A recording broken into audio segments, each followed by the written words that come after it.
आपके बच्चे अगर खाना खा के सो रहे हैं तो आप मेंटली तौर पे सुकून का शिकार है। अगर आप 2-3 दिन काम नहीं भी मिलता तो फाइन लिविंग आपको राशन प्रोवाइड कर देती है। आप उसके बाद आप 1 हफ्ते के बाद आप काम मिल जाता है तो आप फिर उसके पैसे जो है ना पे करें। इनके बेटे का ID कार्ड है, वो वैसे ले आएंगे लेकिन हमारी रिक्वायरमेंट सिर्फ कस्टमर के ID कार्ड की है। ऐसा मज़दूर आदमी जिसकी इनकम जो है ना तकरीबन डेली की 1000 तक है या 700 या 800 तक है, तो उसकी इतनी बैंक पावर नहीं कि जाके इकट्ठी ग्रोसरी कर सके। तो फाइन लिविंग जो है उसको राशन पूरे मंथ का उसके डोर स्टेप पे प्रोवाइड करता है और उसकी ईजी इंस्टॉलमेंट बना देता है। मेरे हस्बैंड रिक्शा ड्राइवर है और वो मंथली हम लोग ना परचेज़ नहीं कर सकते, राशन नहीं खरीद सकते। हमारे लिए ये इजी हो गया कि अगर हमारे पास पैसे ना भी हों तो हम घर का चूल्हा तो चल सकता है ना, हमारे बच्चे तो खा सकते हैं, भूखे तो ना रह सकते। हमारे फाइनेंशियल क्राइसिस थे बचपन के जो हमने फेस किए। फादर जो हैं वो एक गवर्नमेंट एम्प्लॉय हैं, एज अ ड्राइवर जॉब करते हैं। इतनी कम सैलरी में हम 8 बहनें हैं और 8 बच्चों को खाना भी है, उनको पढ़ाना भी है। तो बाज़ दफ़ा ऐसा होता था कि हम कुछ खाने को है और कुछ खाने को शाम को जो है वो नहीं है। तो दुकानदार हज़रात के पास जब हम जा रहे होते थे उधार के लिए, तो उसकी एक लिमिट होती है, उस लिमिट के ज़्यादा वो हमें राशन भी नहीं दे सकता। तो अब जो गरीब आदमी है जिसकी सैलरी इतनी इनकम नहीं है या सेकंड टाइम वो जॉब नहीं कर रहा, तो फिर क्या करें। फिर उसके बच्चे जो है ना वो भूखे होते हैं इस टाइम। तो इन एक्सपीरियंसेस को हमने बचपन में फ़ेस किया हुआ था। तो कहीं जहन में ये आइडिया ज़रूर था कि इन फ्यूचर कभी भी लाइफ में हम जो है ना कुछ इस तरह काम ज़रूर करेंगे कि जो मुश्किल हालात हमने फ़ेस किए हैं बचपन में, हमारी तरह के दूसरे बच्चे बच्चियाँ हैं वो इसका मतलब इस परेशानी का शिकार ना हो, एटलीस्ट वो रात को खाना खा के ज़रूर सकें।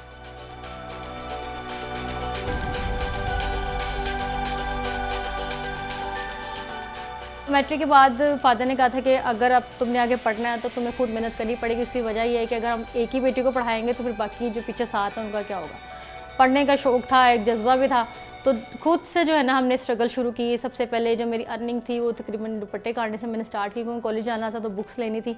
उसके बाद फिर ट्यूशन्स बच्चों को पढ़ाना शुरू की। उसके बाद फिर अकेडमीज़ में पढ़ाना शुरू कर दिया, फिर ग्रेजुएशन किया।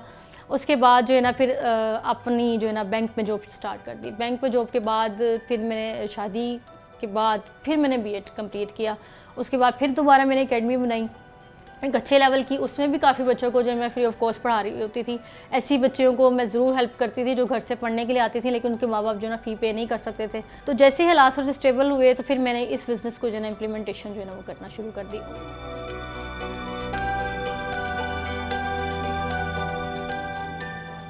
वेरिफिकेशन का तरीकाकार ये होता है कि हम आईडी कार्ड की कॉपी लगाते हैं, साथ एक पिक्चर लेते हैं या घर का कोई बिल अगर वो देना चाहें तो वो करते हैं। उसके बाद हम उनके घर पे चले जाते हैं। घर पे जाने के बाद हम उनकी नेबर चेक होता है, उससे पूछते हैं कि भाई इनकी क्या जो है ना वो वर्थ है, आया कि ये प्रॉब्लम तो नहीं कोई करेंगे। अगर आप किराएदार हैं तो फिर मालिक मकान की गारंटी हम लोग लेते हैं। गारंटी के बाद हम राशन उनके डोर स्टेप पे प्रोवाइड करते हैं।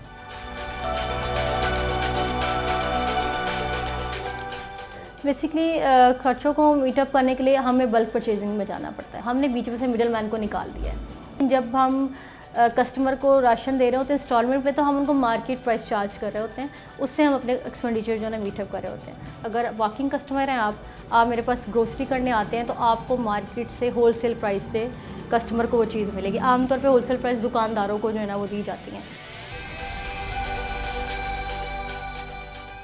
ज़्यादातर वो ख़वातीन हैं जो डिवोर्स्ड हैं या बेवा हैं और घर के खर्चे उनसे मीटअप नहीं होते, वो ना ही उनको कोई जॉब दे रहा होता है। मेरी कोशिश होती है मैं उन लेडीज़ को जॉब दूँ वो पढ़ी लिखी नहीं है या हुनरमंद नहीं है या फिर एक उनका सेल्फ़ कॉन्फिडेंस ख़त्म हो चुका हुआ। मैं उनको पास बुलाती हूँ, उनको एक तो वो मिलती हैं कस्टमर से, उनका सेल्फ़ कॉन्फिडेंस उनमें बातचीत का जो है ना वो जब करती हैं किसी से तो कॉन्फिडेंस उनका एक तो डेवलप होता है। फिर उनको काम सिखाती हूँ। उसके बाद 3 महीने की ट्रेनिंग के बाद वो इस काबिल उनको कर देती हूँ वो किसी भी अच्छे अगर सुपर स्टोर मार्केट में जाके as a sale girl job करना चाहें तो एक अच्छी सैलरी पे जा सकती हैं वहाँ पे।